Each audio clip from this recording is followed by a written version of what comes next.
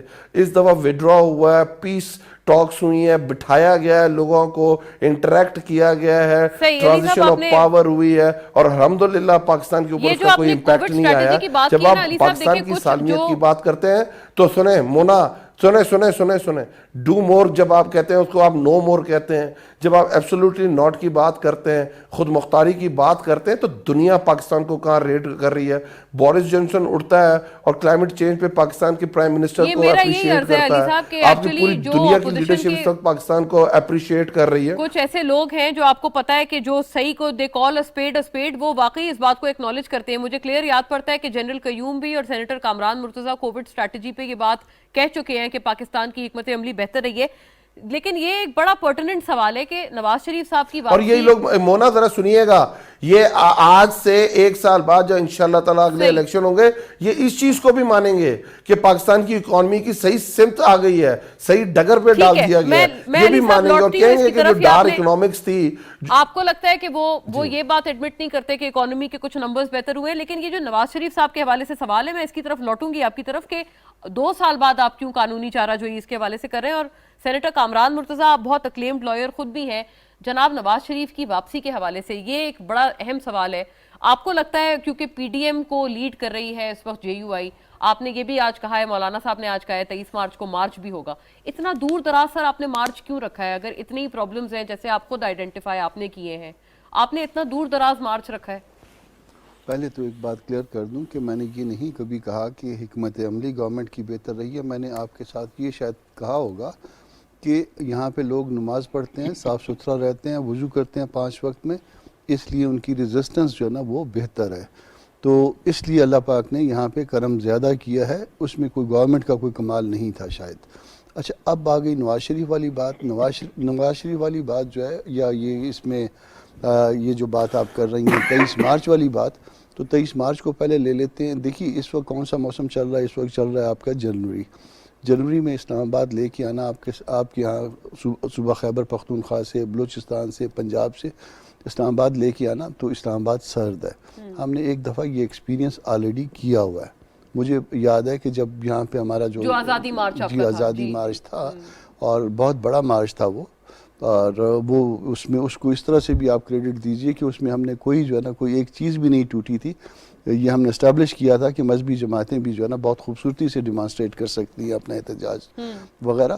تو اس میں مجھے یاد ہے کہ اس میں ایک دن ایک رات کو ہمارے ساتھی سارے جو ہے نا کھلے آسمان کے نیچے تھے اور تیز بارش ہوئی تھی, سخت تیز بارش ہو رہی تھی اور میں اپنے بستر پہ بے چین تھا کہ میرے پاس گھر تھا. تو یہ اب یہ سارا کچھ چونکہ انسانی ضروریات ہیں, انسان کے ساتھ یہ ساری چیزیں لگی ہوئی ہیں, تو ان چیزوں کو دیکھ کے پھر اس کے بعد بعض فیصلے کرنے پڑتے ہیں. جنوری میں فیزیبل نہیں تھا, دسمبر میں فیزیبل نہیں تھا. پھر آپ نے جب آپ کامران صاحب آپ کو یاد پارٹیوں ہوگا کے اس میں پرائم منسٹر عمران خان نے بھی کہا تھا کہ وہ جو سردی میں آپ کے ورکرز ہیں ان کو فوری طور پر امداد اور جو بھی ان کے لیے کر سکتے ہیں وہ کیا جائے. آپ اس بات کو اکنالج کرتے ہیں کہ یہ اچھا جسٹر وہ ہمارا ایک اپنا سسٹم موجود ہے, وہ ہم کو کسی کی امداد اس کے لیے نہیں چاہیے ہوتی. ہم نے اپنے طور پہ جو ہے نا وہ جو ہم کر سکتے تھے وہ لیکن انہوں نے تو آفر کیا نا ایٹ لیسٹ اس بات کے لیے. مجھے معلوم نہیں ہے کہ انہوں نے آفر کیا. انہوں نے ٹویٹ بھی کیا تھا. مجھے نہیں معلوم کہ انہوں نے ٹویٹ کیا تھا. بہرحال یہ جو اسٹریٹجی ہے یہ 23 مارچ والی, یہ دو چیزوں کے اوپر ڈیپینڈ کرتی ہے. پہلی بات کہ آپ پارٹیوں کا اتحادوں کا مجموعہ ہے, آپ نے دوستوں کے ساتھ اپنی دوسری پارٹیوں کے ساتھ جو بھی فیصلہ کرنا ہے مل جل کے ایک دوسرے کی رائے کا احترام کرتے ہوئے کرنا ہے. دوسرا آپ نے جو ہے نا موجود حالات کو جس میں موسم بھی شامل ہے اس کو مد نظر رکھنا ہے. تو اس لیے جو ہے یہ 23 مارچ والا فیصلہ ہے. اور ویسے بھی 23 مارچ پاکستان کے لیے, پاکستان کی تاریخ کے حوالے سے ایسا دن ہے کہ جس کو ہم اس کے ساتھ ملا کے جوڑ کے اور اپنے جو کچھ ہماری سوچ ہے اس کے ساتھ جو ہے ملا کے ہم بہتر جو ہے نا وہ آپ کے سامنے چیزیں لا سکتے ہیں. جنرل صاحب یہ جناب نواز شریف کا سوال میں آپ ہی کی طرف لاتی ہوں, اس سے پہلے میں کسی اور کی طرف لے جاؤں کہ پہلے آپ ہی کی جماعت نے یہ امپریشن دیا کہ جنوری میں آ رہے ہیں, پھر شاہد خاقان صاحب نے کہا کہ اس وقت جماعت چاہتی ہے کہ وہ وہیں رکیں.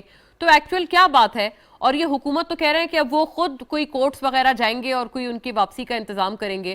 گارنٹی تو کیونکہ شہباز شریف صاحب نے لی ہے. دیکھیں نواز شریف صاحب جب آنا چاہیں وہ آ سکتے ہیں. ان کا مسئلہ تو صرف وہ ٹریٹمنٹ والا تھا نا جس کی وجہ سے, اور ابھی کوئی اس کے اوپر اتھینٹک تو پارٹی کا بیان نہیں آیا. پارٹی نے تو یہی کہا, اور میں تو اپنے ذاتی طور پہ بھی یہ کہتا ہوں کہ اٹ از بیٹر کہ وہ ادھر آ جائیں اور ادھر آ کے بے شک پابند سلاسل بھی ہو جائیں, پھر بھی پارٹی کو بھی اور ملک کے لیے بھی فائدہ ہوگا. ہوویور اس کے اوپر وہ آئیں گے اس وقت ہی جب ان کا مطمئن ہو گئے اپنے علاج سے, اور یہاں آ کے تو وہ اپنے کیسز کو فیس کریں گے, اور کسی قسم کی کوئی وہ کہتے ہیں نا ڈیل ہو جائے گی, یہ ہو جائے گا, دیر از نو کوشچن. اور جن عدالتوں نے ان کو پنشمنٹ دی ہے وہی عدالتیں اگر ان کو ریلیف دیں گی تو ان کو ریلیف مل سکے گی, ادروائز تو اور کوئی نہیں دے سکتا. ایک تو یہ بات. دوسری دیکھیں میرے امان بھائی نے یہ کہا کہ ہماری, انہوں نے بہت سی باتیں مطلب ہے کہا کہ ہم نے کہا ایبسولوٹلی ناٹ, تو یہ وہ دیکھیں ایبسولوٹلی ناٹ سے لوگوں کے پیٹ کے اندر خوراک نہیں چلی گئی.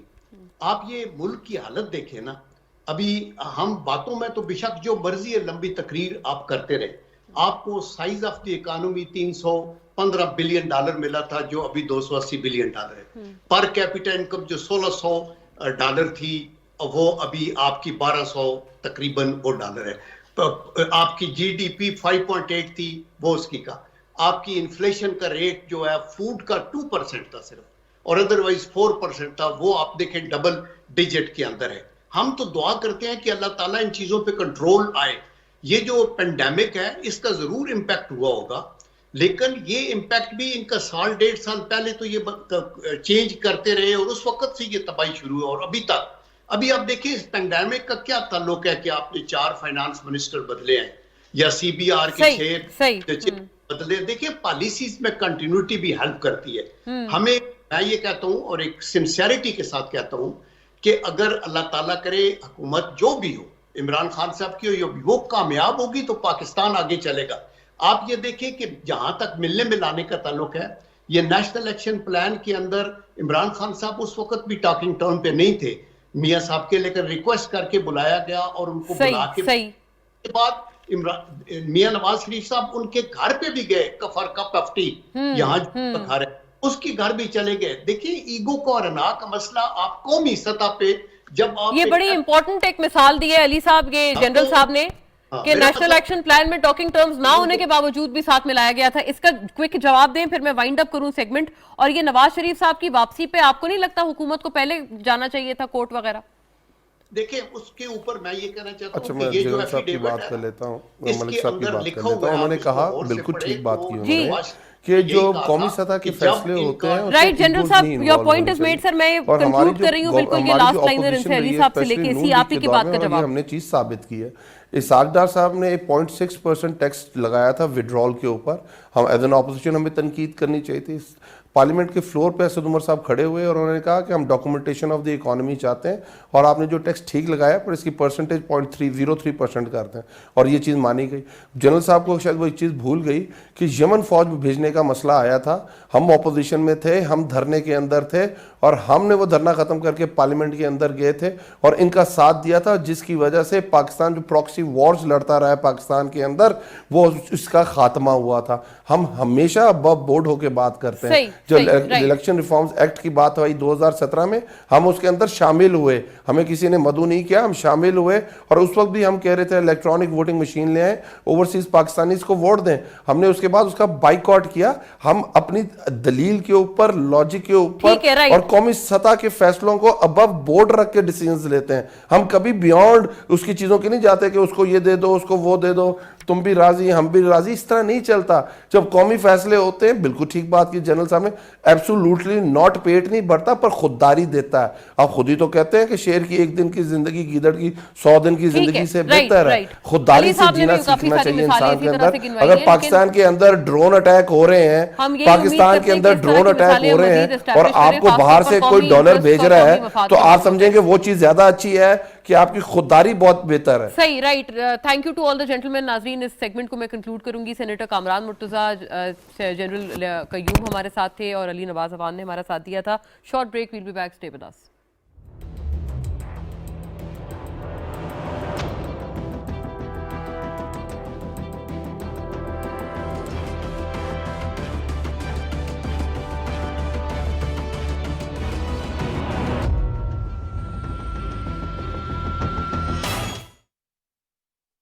میرا اور میرے جیسے 24,000 سے زائد لوگوں کی آنکھوں کا مفت علاج. میرا اور 73,000 سے زائد لوگوں کی مفت سرجری. میرا اور 90,000 سے زائد لوگوں کا مفت ڈائلیسس. میری امی کی طرح 31,000 سے زائد لوگوں کے دل کا مفت علاج. صحت کارڈ پلس پروگرام سے صرف پچھلے ایک ہی سال میں لاکھوں لوگ ملک بھر میں منتخب شدہ سرکاری اور پرائیویٹ ہسپتالوں میں مفت علاج کروا چکے ہیں. حکومت خیبر پختونخوا، محکمہ اطلاعات و تعلقات عامہ.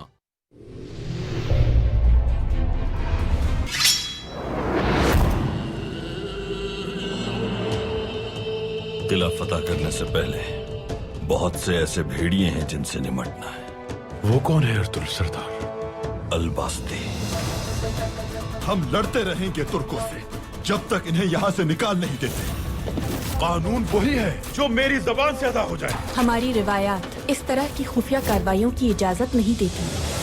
یہ زمین قدم قدم پر غداروں سے بھری ہوئی ہے. تم نے اس بار اپنی حد پار کر لی ہے، بہت گہرے پانی میں چھلانگ لگائی ہے. یہ ملعون آج سب کے سامنے میری تلوار سے اپنے انجام کو پہنچے گا.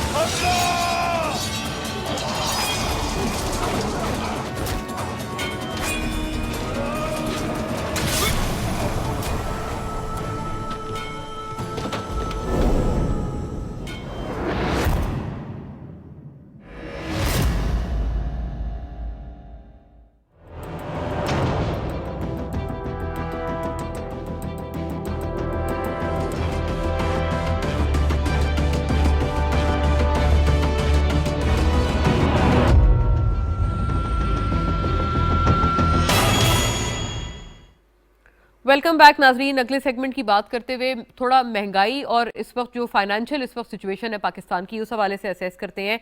جناب حماد اظہر کل یہ کہتے ہوئے نظر آئے کہ 2022 میں توقع ہے کہ مہنگائی کی شرح کم ہو جائے گی اور عوام کو مہنگائی کے حوالے سے کچھ ریلیف ملے گا. کچھ اسی قسم کا ناظرین بیان ہم نے وفاقی وزیر اطلاعات و نشریات فواد چودھری صاحب کی طرف سے بھی دیکھا اور آج جو پریسر ہوئی فواد چودھری صاحب کی اس میں بھی وہ کچھ ایسی سملر بات کرتے ہوئے نظر آئے اور انہوں نے یہ کہا کہ نجی کمپنیز بہت بہت فائدے میں ہیں اور خاص طور پہ پاکستان میں, تو ان کو بھی چاہیے کہ وہ اپنے جو امپلائیز ہیں ان کی تنخواہوں وغیرہ میں اضافہ کریں.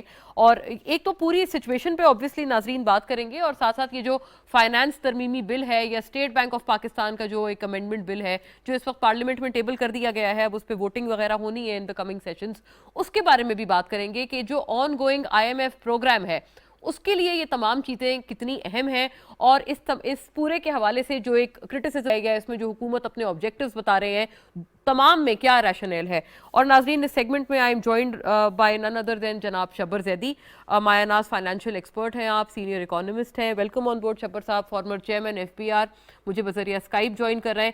شبر صاحب, آپ کا پہلا انیشل ریئیکشن اس وقت کیا دراصل صورتحال ہے, اور یہ تمام جو ترمیمی بلز ہیں کہتے تو یہ ہیں کہ صرف لگژری آئٹمز پر یا امپورٹ کرٹیلمنٹ کے اوپر یہ تمام ڈیوٹیز عائد کی ہیں, لیکن جو مشکل فیصلے ہیں سر ٹیکسیشن بڑھانے کے حوالے سے, وہ ابھی تک کیا ہمیں نظر آئے ہیں کہ حکومت نے کیے ہیں؟ بسم اللہ الرحمن الرحیم. تھینک یو, آپ نے مجھے موقع دیا. دیکھیے میں دونوں چیزوں کو واضح کر دیتا ہوں. یہ جو فائنینس ترمیمی بل 2021 ہے اس کی ایک بیک گراؤنڈ ہے اور جو لوگوں کو سمجھنی چاہیے. جو ورلڈ بینک ہے اور جو بھی لوگ ٹیکس کو سمجھتے ہیں, کم از کم ویلیو ایڈڈ ٹیکس کو یا اسٹیٹ ٹیکس کو سمجھتے ہیں, وہ یہ جانتے ہیں کہ جو اس میں ایگزیمپشنز کے آئٹم ہوتے ہیں اور زیرو ریٹنگ آئٹم ہوتے ہیں یہ پورے سسٹم کو ڈسٹرب کرتے ہیں اور اس سے ٹیکس کا انسیڈنس لوگوں میں بڑھ جاتا ہے, تو اس کو صحیح کرنا ہوتا ہے. تو ورلڈ بینک اور ہم لوگ بھی جو ٹیکس کو تھوڑا بہت جانتے ہیں وہ لوگ اس بات پہ بہت اصرار کرتے رہے ہیں کہ یہ جو ایگزیمپشنز ہیں بلا وجہ کی اور لگژری آئٹم پہ یہ ختم کی جائیں. تو ورلڈ بینک نے تقریباً 100 آئٹم آئیڈینٹیفائی کی تھی جو انہوں نے کہا ہے کہ یہ ختم کی جائیں. تو یہ بجٹ 2021 میں آنا تھا اور اس وقت یہ ڈیفر کی گئی تھی, تو اب یہ 2021 کے سپلیمنٹری بل میں آئی ہیں اور تقریباً ان سے جو ایکسپیکٹڈ ارننگ ہے وہ تقریباً 350 کے قریب ہے. اور یہ اس میں سے تقریباً 2 بلین کے آئٹم ایسے ہیں, 4-5 آئٹم ایسے ہیں جو آپ کہہ سکتے ہیں کہ عام آدمی کے استعمال میں ہیں, مگر باقی جو تمام آئٹم ہیں وہ ایک لگژری آئٹم کہہ لیں یا وہ ایکسپینسو آئٹم کہہ لیں, جو چیز عام آدمی کے استعمال میں نہیں آ رہی ہے, تو وہ اس پہ لگا ہے یہ سیل ٹیکس. اور میرا خیال ہے لگنا چاہیے. اگر کوئی آدمی امپورٹڈ ویجیٹیبل کھانا چاہتا ہے, امپورٹڈ پھل کھانا چاہتا ہے, امپورٹڈ مکھن کھانا چاہتا ہے, امپورٹڈ چیز کھانا چاہتا ہے, تو اس پہ سیل ٹیکس لگنا چاہیے, اس کو ٹیکس دینا چاہیے. تو یہ اس کی بنیادی ہے. جیسے اگر اس میں گورنمنٹ کو چاہیے کہ اپنی چیزوں کو صحیح طرح واضح کرے, جیسے اس میں لوگوں نے یہ اس کو غلط سمجھا, اور میں نے ایک بڑے معروف سینیٹر PMLN والوں سے یہ سنا کہ دواؤں کی قیمت پہ سیل ٹیکس لگا دیا گیا ہے. یہ بالکل غلط ہے. دواؤں پہ الٹا ہے, دواؤں پہ سیل ٹیکس کم کر دیا گیا ہے. اس کا پہلے ایگزیمپشن تھا, اب اس کو زیرو ریٹ کر دیا گیا ہے. اور مونا زیرو ریٹ کا مطلب یہ ہوتا ہے کہ جو ان پٹ ٹیکس آپ نے دیا ہے وہ آپ کو واپس مل جائے گا. تو اب جو دوائیں جب بنتی تھی تو اس کے اندر جو بوتلیں ہوتی تھی یا پیکنگ مٹیریل ہوتا تھا ان کا ان پٹ ٹیکس ضائع ہو جاتا تھا. اب ان کا ان پٹ ٹیکس مینوفیکچر کو ریفنڈ ہو جائے گا, تو اس کی وجہ سے دواؤں کی قیمتیں کم ہو جائیں گی. تو یہ جو لوگ ہیں جنہوں نے جو اس پہ تنقید کر رہے ہیں, زیادہ تر لوگ انہوں نے یہ بل کو پڑھا نہیں ہے یا وہ سیل ٹیکس کے قانون کو جانتے نہیں ہیں, اس لیے یہ اس طرح کی تنقید آ رہی ہے. میرے حساب سے 350 میں سے 347 بلین کی جو آئٹم ہیں وہ ان میں کوئی چیز ایسی نہیں ہے جو عام آدمی کے استعمال کی. صحیح, اس میں بتا دیتا ہوں عام آدمی کے استعمال کی چیزیں جو ہیں 4-5 اس پہ میں بتا دیتا ہوں. اس کو گورنمنٹ کو صحیح کرنا چاہیے. اس میں ایک کمپیوٹر ہے, ایک ماچس ہے, ایک لال مرچ ہے, اور ایک جو آیوڈائزڈ نمک کتابیں ہیں. ان کو ذرا ریویو کر لے گورنمنٹ کی, ان پہ ضرورت نہیں ہے, ان کو اپنی جگہ پہ رہنے دیں جو پہلے تھا. اور یہ پوزیشن ہے اس وقت ان سیل ٹیکس کی. جی اچھا شبر صاحب, یہ بھی بتائیے گا کہ آج کیسر بنگالی صاحب نے بھی ایک ٹویٹ کیا اور اس میں انہوں نے یہ بات کی کہ یہ جو اسٹیٹ بینک آف پاکستان کے لیے جو ترمیمی بل ہے, آپ کو پتا ہے اس میں تو یہ ہے کہ جو حکومت بورو کر رہی ہے, جو پیسے لے رہی ہے اسٹیٹ بینک سے, دراصل ان کے اوپر کچھ پابندیاں لگائی گئی ہیں اور ان کو پابند کیا گیا ہے کہ وہ ایک سرٹن پلان آف ایکشن اس میں فالو کریں. لیکن کیسر بنگالی صاحب نے یہ بتایا کہ وہ تو اس ویو کے ہیں کہ یہ ملکی سالمیت کے اوپر دراصل ایک حملہ ہے, اور اس کو ایسٹ انڈیا کمپنی وغیرہ سے بھی انہوں نے تشبیہ دی. آپ اس کو اوور آل کیسے دیکھتے ہیں؟ یہ اسٹیٹ بینک آف پاکستان کے حوالے سے جو یہ ترمیمی بل ہے, کیا اس کے اوپر بھی کرٹیسزم جو ہو رہا ہے وہ ڈیو ہے یا ان ڈیو ہے ان یور اوپینین؟ دیکھیے مونا, اسٹیٹ بینک آف پاکستان ایکٹ 1956 جو ہے اس پہ ترمیمیں آئی ہیں اور شاید پاکستان میں واحد آدمی ہوں جس نے اس کے اوپر ڈیٹیل نوٹ لکھ کے بزنس ریکارڈر میں اگلے دن چھاپ بھی دیے تھے. اور میں تقریباً اس بات پہ یقین رکھتا ہوں، جو میں کمنٹ لوگوں کے سن رہا ہوں اور جو دیکھ رہا ہوں، ان میں سے میں تقریباً، میں ہر ایک کے بارے میں بات نہیں کر سکتا، میں تقریباً جتنے بھی میجورٹی لوگ ہیں 98% کے بارے میں یہ کہہ سکتا ہوں کہ انہوں نے نہ پہلا والا بل پڑھا ہے نہ دوسرا والا پڑھا ہے، اور ان کو بنیادی چیزیں سمجھ ہی نہیں آئیں کہ ہم کیا کر رہے ہیں اور کیا کہہ رہے ہیں. یہ ایک اس میں کوئی ایسی چیز نہیں ہے جس میں یہ کہا جائے کہ پاکستان میں کہ آپ نے کوئی کسی کو گروی رکھ دیا. اسٹیٹ بینک آف پاکستان ایک پاکستان کا ادارہ ہے، اس کا گورنر جو ہوگا وہ پاکستانی ہوگا، اور وہ گورنر یا بورڈ جو بھی ہوگا وہ پاکستانی لوگ ہوں گے، اور وہ لوگ فیصلے کریں گے. اگر آپ یہ سمجھتے ہیں کہ وہ فیصلے کرنے والے جو ہیں وہ ہمارے مفادات میں کام نہیں کر رہے تو اس کا تو آپ کچھ نہیں کر سکتے. تو پھر پاکستانی کی آپ، مگر میں جو بات آپ کو کہنا چاہتا ہوں کہ اسٹیٹ بینک آف پاکستان کے دو بنیادی فنکشن ہیں، تین فنکشن سمجھ لیں. ایک فنکشن ہے کہ وہ ڈٹرمن کرتے ہیں ڈسکاؤنٹ ریٹ کو، دوسرا فنکشن ہے وہ ڈٹرمن کرتے ہیں ایکسچینج ریٹ کو، تیسرا فنکشن یہ ہے کہ وہ گورنمنٹ کو لینڈنگ کرتے تھے پاسٹ میں. تو گورنمنٹ کی لینڈنگ جو ہے اس پہ پرابلم یہ آ رہی تھی کہ state Bank of Pakistan aggregated development bank اور بینکوں کو فائنینس کیا کرتا تھا اور وہ پھر اس کو صحیح استعمال نہیں کیا کرتے تھے. تو اب گورنمنٹ کی بورنگ جو ہے وہ اسٹیٹ بینک کو ڈائریکٹ نہیں ہوں گی، وہ بہت تھوڑی ہوا کرتی تھی. گورنمنٹ ہمیشہ بورنگ اوپن مارکیٹ سے کرتی ہے ٹریجری بل کی شکل میں، اور وہی پی آئی بی اور ٹی بل میں ہی ہوگا اور وہی ہوتا رہے گا، اس میں کوئی تبدیلی نہیں ہے. ڈسکاؤنٹ ریٹ کا جو پہلا سوال ہے وہ پہلے بھی ایگزیکٹو کے پاس تھا، ابھی بھی ایگزیکٹو کے پاس ہی ہے، اور وہ ایگزیکٹو ہی فیصلہ کرتی ہے. اس کی مانیٹری پالیسی کمیٹی فیصلہ کرے گی، اور مانیٹری پالیسی کمیٹی جو ہے اس میں ایک باہر والا نمائندہ ہوگا اور وہ فیصلہ کرے گی. تیسری بات جو ہے وہ یہ ہے کہ اسٹیٹ بینک آف پاکستان اور جو منسٹر آف فائنینس ہے اس کے اندر کلوز کوارڈینیشن ہوگا. جو تبدیلی آئی ہے جو شاید لوگوں کو سمجھ نہیں آئی، وہ تبدیلی یہ آئی ہے، اور جو ہمیں غور کرنا ہے وہ تبدیلی یہ آئی ہے کہ اسٹیٹ بینک کے بورڈ کے اندر secretary finance member of board ہوا کرتا ہے، ابھی بھی ہے، پہلے بھی تھا. پہلے اس سیکرٹری فائنینس کے پاس ووٹنگ پاور ہوا کرتی تھی اور اب وہ ووٹنگ پاور ختم کر دی گئی ہے. یہ وہ مسئلہ ہے جس کے اوپر آپ تنقید کر سکتے ہیں، مگر اس کا جو دوسرا پہلو ہے وہ یہ ہے کہ جب سیکرٹری فائنینس کے پاس ووٹنگ پاور ہوا کرتی تھی اور secretary finance actually government of Pakistan کا نمائندہ ہوا کرتا تھا، تو بعض دفعہ یہ لوگوں کا خیال تھا کہ سیکرٹری فائنینس اسٹیٹ بینک کے سسٹم کو اوور رائڈ کرتا ہے، کیونکہ اس کے پاس ووٹنگ پاور تھی، وہ گورنمنٹ کا نمائندہ ہوا کرتا تھا، تو اس کو آپ ووٹنگ پاور نہیں ہے، بورڈ پہ بیٹھے گا. یہ مونا ایک نیا تجربہ ہوگا اور اس پہ ہمیں دیکھنا ہے. اگر یہ تجربہ نہیں صحیح چلا تو اس کو تبدیل کر دیں گے. یہ کوئی قانون جو ہے یہ کوئی ہمارے اوپر یہ نہیں ہے کہ ہم نے کسی اب سونپ دیا گیا. اگر یہ تجربہ سیکرٹری فائنینس والا نہیں چلا تو اس کو واپس لیا جائے گا. جی شبر صاحب آخری جملہ پلیز، کہ یہ آئی ایم ایف سرنڈر کو بھی کچھ لوگ کہہ رہے ہیں نا کہ یہ آئی ایم ایف سرنڈر کے مترادف ہے، اور ایڈوائزر فائنانس نے بھی بتایا کہ آئی ایم ایف سے کیا ایک ڈائیلاگ ہوا ان کا. تو آپ اس کو کیسے دیکھتے ہیں؟ کیا یہ تمام شرائط اور ابھی جو 4 روپے پیٹرول پر بھی بڑھائے ہیں اس میں بھی آئی ایم ایف کا جواز دیا ہے سمری میں، یہ آپ تمام چیزیں کیسے دیکھتے ہیں؟ ڈو یو تھنک کہ یہ آئی ایم ایف سرنڈر کے مترادف ہے یا نہیں؟ دیکھیے میں تو مونا، آپ مجھے جانتی ہیں، میں تو ہمیشہ سے یہ بات کہتا ہوں کہ اگر آپ کسی معاملے میں اپنے معاملات کو، فائنینشیل معاملات کو یا ٹیکس معاملات کو صحیح مشورہ کوئی دے رہا ہے تو کوئی بھی صحیح مشورہ دے، اگر دشمن بھی صحیح مشورہ دے تو اس کو عمل کرنا چاہیے. تو ہم یہ بات کیوں ایکسپیکٹ کرتے ہیں کہ اگر آئی ایم ایف کوئی صحیح بات کر رہا ہے تو ہم سمجھتے ہیں کہ وہ ہمیں آئی ایم ایف ڈکٹیشن دے رہا ہے. میں نے تو آج تک کبھی کوئی آئی ایم ایف کی کوئی ایسی شرط کہیں نہیں دیکھی جس میں وہ کوئی ایسی چیز کر رہا ہو جو پاکستان کے مفاد میں نہیں ہو. ہاں اگر ہم نے اپنے گھر کا نظام خود صحیح نہیں کیا ہوا تو اگر کوئی دوسرا آدمی ہمیں کہتا ہے کہ کچھ صحیح کریں تو اس کی بات کو ہمیں کھلے دل سے ایکسیپٹ کرنا چاہیے، نہ کہ ہم تنقید کریں گے جی ہمیں کیوں کہہ رہا ہے. ہمیں یہ ایکسیپٹ کرنے میں کوئی آڑ نہیں ہے کہ ہم نے اپنے نظام کو صحیح طرح نہیں چلایا ہے، اور ہم اگر وہ ڈسپلن ہمیں لانا چاہتے ہیں تو ہمیں ڈسپلن رہنا چاہیے. رائٹ، ٹھیک ہے ناظرین، دیٹ واز شبر زیدی صاحب جنہوں نے بڑا ایک تفصیلی اوور ویو دیا ہے تمام چیزوں کا اور ڈیٹیلڈ انہوں نے اینالائز کیا ہے. تھینک یو فار واچنگ ناظرین، انشاءاللہ پھر ملیں. حافظ.